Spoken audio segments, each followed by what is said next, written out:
నేను చాలా సంవత్సరాలు రాజకీయాల్లో ఉన్నా. నేను ఒకటే ఆలోచిస్తున్నా, ఇలాంటి ఒక మంచి కార్యక్రమాన్ని అందజేయడం భగవంతుడు నాకు ఇచ్చిన అవకాశంగా నేను భావిస్తూ, అదే మాదిరిగా నేను ఒకటే హామీ ఇస్తున్నా, మేమందరం కష్టపడతాం, సంపద సృష్టిస్తాం, ఆదాయాన్ని పెంచుతాం, పెంచిన ఆదాయం మళ్లీ పేదవాళ్లకు అప్పజెప్పి పేదరికం లేని సమాజాన్ని చూడాలనేది మా ఆశయం. దానికోసం భగవంతుడు ఎంత శక్తి ఇస్తే అంత శక్తి ఉపయోగిస్తామని చెప్పి నేను మీకు తెలియజేస్తున్నా. మామూలుగా అయితే ఒక హామీ ఇచ్చిన తర్వాత 5-6 నెలల తర్వాత వస్తాం. 26 రోజుల్లో పెంచుతామని చెప్పిన పింఛన్ని, ఇస్తామన్న బకాయిల్ని పూర్తిగా మీకు అందజేశాం. అది మా కమిట్మెంట్ అని మరొక్కసారి మీ అందరికి విజ్ఞప్తి చేస్తున్నా. ఈరోజు దీనికి డీటెయిల్స్ పోతే ఒక్కసారి మీరు చూస్తే దగ్గర దివ్యాంగులు ఉన్నారు. 3,000 రూపాయలు పింఛన్ వస్తుంది. అప్పుడు పెంచింది 3,000 పెంచితే అక్కడే పెట్టి వదిలిపెట్టారు. అందుకనే ఈరోజు దివ్యాంగులకి 6,000 రూపాయలు పింఛను పెంచామంటే 3,000 నుంచి ఒకేసారి 6,000 రూపాయలు చేసిన పార్టీ ప్రభుత్వం ఈరోజు ఎన్డీఏ ప్రభుత్వం. ఇంకొక పక్కన కొంతమంది జీవితాలు చూస్తున్నాం, పూర్తిగా మంచానికి పరిమితం అయిపోయి ఉంటారు.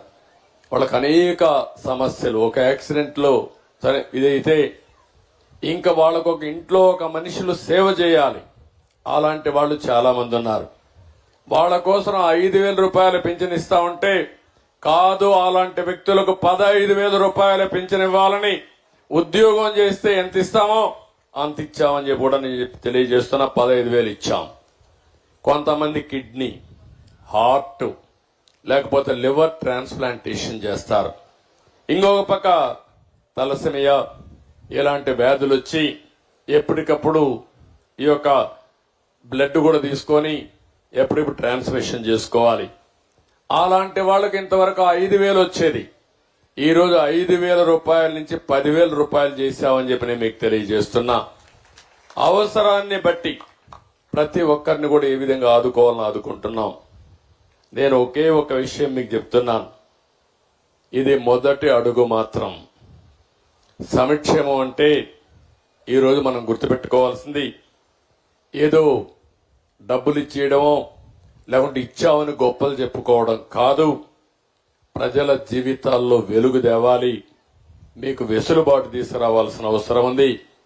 మీ జీవన ప్రమాణాలు పెంచడం, అందులోనే మొదటి అడుగు మేము వేయడం జరిగింది. నేను ఒకటి కమిట్మెంట్ ఇస్తున్నా, ప్రజలే దేవాలయం, సమాజమే దేవాలయం, ప్రజలే దేవుళ్ళని చెప్పిన మొట్టమొదటి వ్యక్తి నందమూరి తారక రామారావు గారు. ఆ స్ఫూర్తితో పనిచేసే ప్రభుత్వం మా ప్రభుత్వం.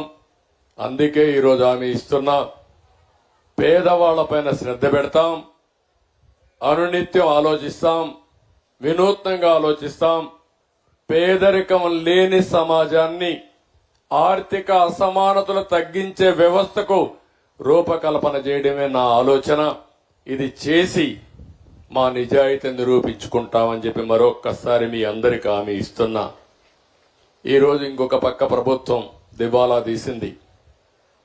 ఎంతుందో అప్పు నాకేది తెలియదు, మా ఆఫీసర్లు కూడా తెలియడం లేదు. ఇంకా అన్ని వెతుకుతున్నాం. మొన్నే ఒక వైట్ పేపర్ ఇచ్చాం పోలవరం.